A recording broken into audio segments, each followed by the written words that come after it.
Hello বন্ধুরা, আজকের recipe handi kulfi মালাই। প্রথমে আমরা দুধ নিয়ে নেব।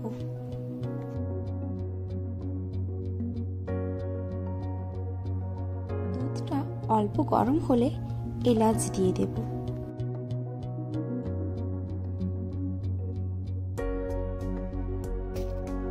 এবার একটা বাটিতে 2 চামচ কাস্টার্ড পাউডার নিয়ে নেব।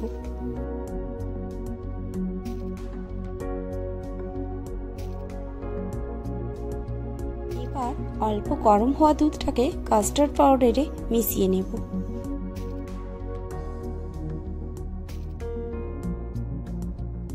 এরপর গরম দুধে পরিমাণ মতো চিনি দিয়ে দেব।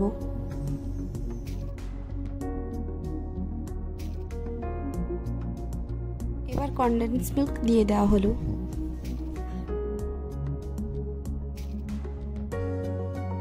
এবার কাস্টার্ড ও দুধের মিশ্রণটি দিয়ে দিলাম।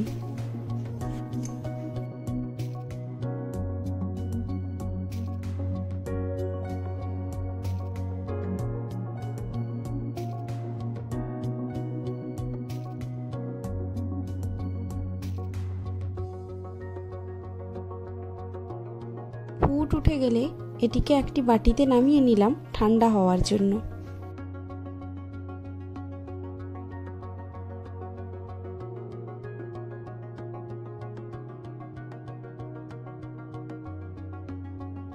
এরপর ছোট ছোট মাটির হাঁড়িতে ঢেলে তার উপরে কাজু ও আমন্ড দিয়ে গার্নিশ করে দিলাম। এরপর ফ্রিজে 6 থেকে 8 ঘন্টা মতো রেখে দিলেই তৈরি হয়ে যাবে আমাদের হান্ডি কুলফি মালাই। চ্যানেলটি সাবস্ক্রাইব করো আরও নতুন নতুন ভিডিও পাওয়ার জন্য।